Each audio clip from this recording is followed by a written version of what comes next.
promise. We're talking about promises, not just the kind of promise you make to clean up your room and then go right back to playing Angry Birds on the iPad and forget what you just said. This is the kind of promise that God makes at His word. And throughout the Bible, there are a great many promises that God has made. Things that you need to know about to live the life that God has planned for you. People sometimes break their promises because we're not perfect. But God, He is perfect. And when He makes a promise, He means it. And He will never break it. Dan, you are fired. What? Why? You know what you did. I have no idea what you're talking about. Let me regale to you the events that happened this morning in my office. This is my office. As you can see, there is my favourite desk and my favourite chair, and sitting in it is my favourite person. Me? No, me.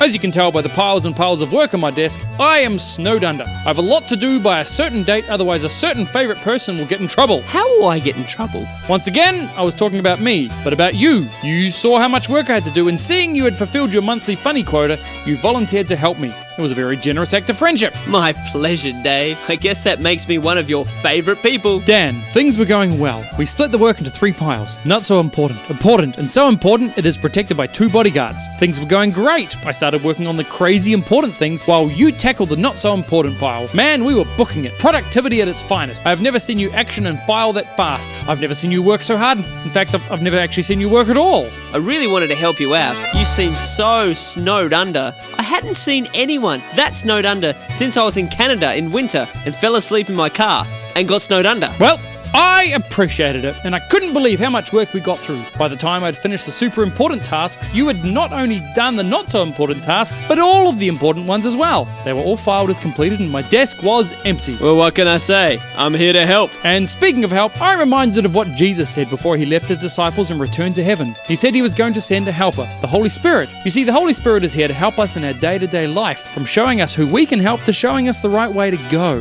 That's amazing. Do you have an example? Do I have an example? Do I have an example? Dave, you were repeating yourself. I am repeating myself.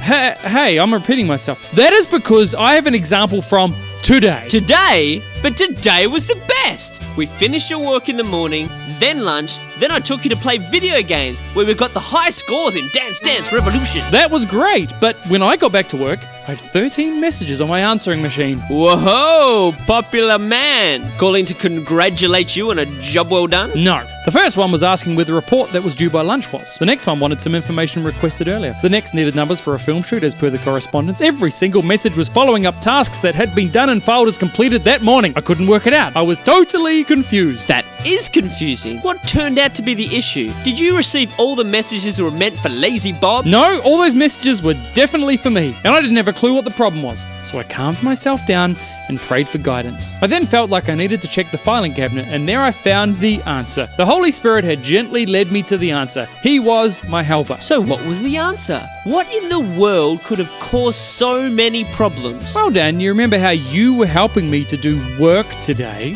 Yes, of course. And you know before you file each task as completed, you're actually meant to do the task written on the paper? Oh. You had just filed away everything without doing any work! You have to admit, it's efficient. You are fired as my helper. Am I still your favourite person? Out!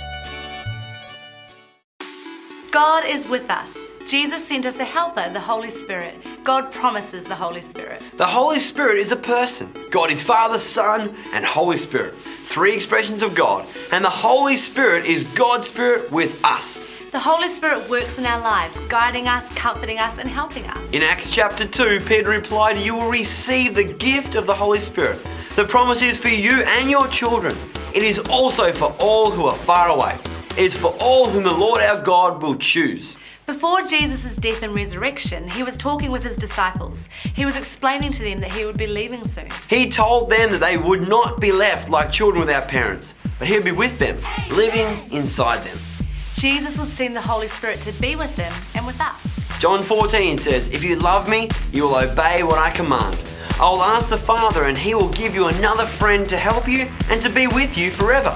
The friend is the Spirit of truth." God promises us the Holy Spirit, God with us. Jesus sent us a helper, the Holy Spirit.